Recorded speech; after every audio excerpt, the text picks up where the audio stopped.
Hello. I haven't been talking very much today, so I'm not sure how this update will go. About 4:30, um, and so that's about 30 hours after surgery. Um, I just got done taking medicine, so I will be, I don't know if I'm doing too badly here with the pain, but there's been a lot of swelling overnight, so it's kind of closed off that airway. Close it off completely, but just enough to kind of make my difficult to speak. I also found yesterday, after viewing the video, that if you don't talk, it kind of seizes up on you. So that's a function. I did get more sleep, so this is me on more sleep and same amount of drugs. Maybe less anesthesia carryover though. Couple of things. I'm starting to get really dry in the mouth. I mean, my saliva is becoming thick. I think it's because I am getting dehydrated, so I am trying to drink Gatorade. I try to do that right after I take the medicine. It helps. As with the medicine, it's so hard to swallow.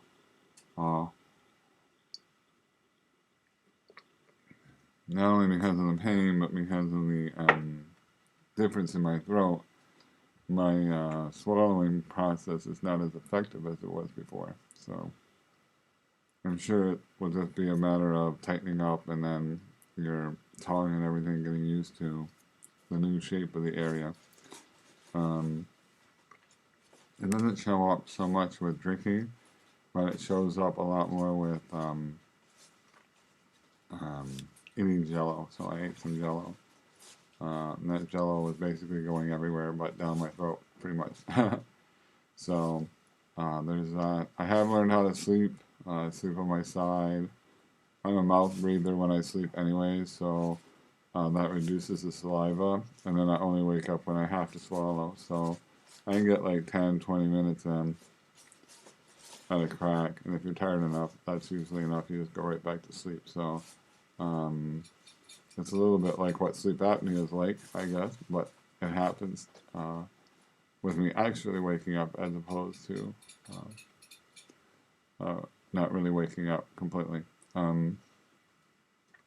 So I discovered today too that I can make a snoring sound, and that's usually not a good thing, but it could be just have to wait for the swelling to go down. This UPPP with tonsillectomy procedure is really good when those are the things that are part of the process.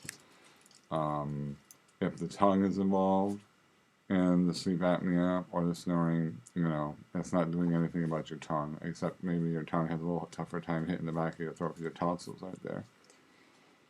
But that's the concern. I mean, they do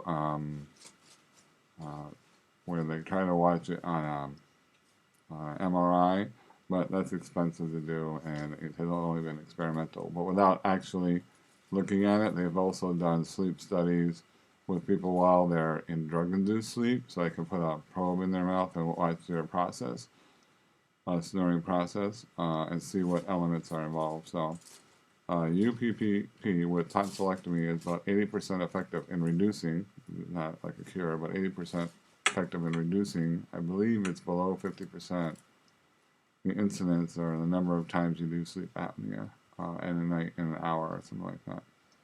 So, but that assumes that the tongue is not in the process. So I'm optimistic. The pain isn't really any different than it was yesterday. I've just gotten more used to the pain. So, so it's like a really, really sore throat.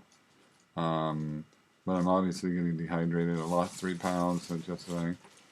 I weighed myself before I went, and now I'm 3 pounds later. A lot of that could be water weight, again, because I'm dehydrated. So I'm trying to make sure I hydrate enough. I've only had a popsicle and like 3 Jellos which is like 75 calories. The popsicle is sugar-free, so I'm not even sure if that has any calories in it at all.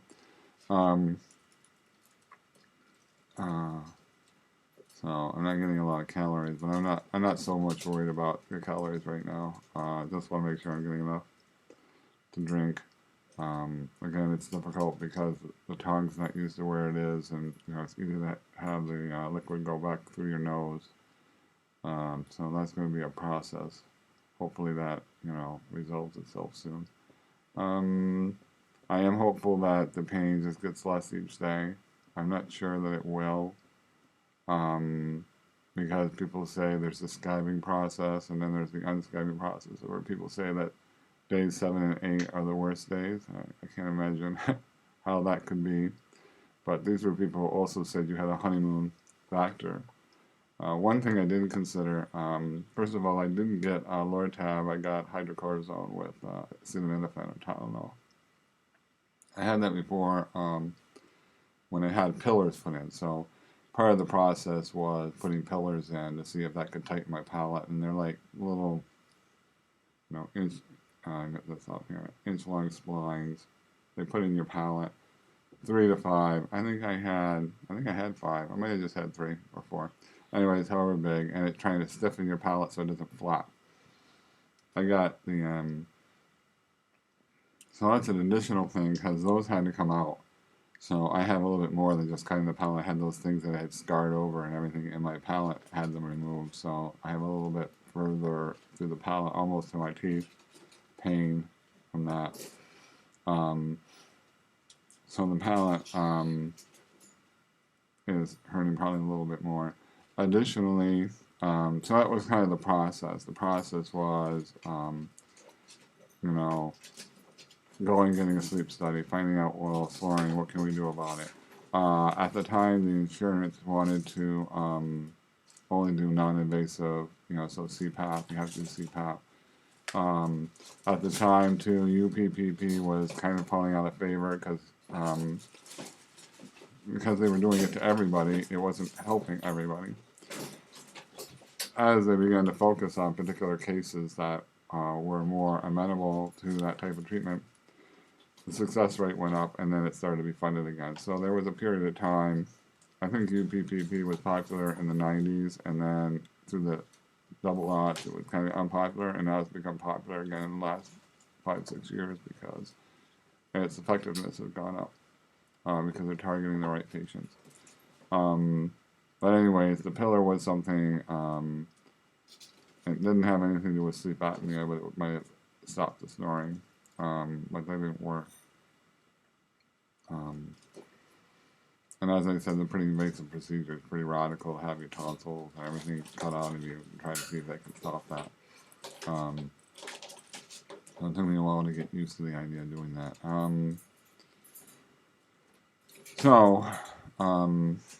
The other thing I didn't think about with the pain is that if you're a redhead, you have more intense pain because the gene that gives you red hair actually also has to do with pain sensitivity, and redheads are more sensitive to pain and usually need more anesthesia than other people. So my case here might be a little bit more unique. Maybe I'm feeling more pain than other people in my position would, just because I'm a redhead. So that's an interesting little wrinkle. So I'll continue to update people. I had planned on going up and seeing my sister and visiting the family cemetery in Messina, because, I just figured I'd go stir crazy here for 10 days by myself in the house, and that therefore I would go use some of the vacation. We'll have to see. I mean, obviously, if there's going to be this thing happening, I don't imagine it'll be something I want to do. The medicine, I only got enough for 7 days if I use it as directed. So it does say use as needed for severe pain, so I'm starting to ration it a little bit because I want to have some of it for the last 3 days, not just the first 7. So what I've done is dropped from 50 milliliters to 10 milliliters and from 4 hours to 6 hours. And I'll do that today, and I may do that tomorrow. I don't know. we'll see. One problem with being dehydrated is it makes your saliva really thick, so it makes it difficult to talk. Um, so I've been trying to dehydrate for that reason too. You know, you don't want to spit or anything because it dehydrates you, so you want to swallow it, but it makes it hard to swallow because it's so thick. So it's kind of a catch-22. Anywho, that's all I have to say. I'll check in tomorrow. Hopefully it'll be better.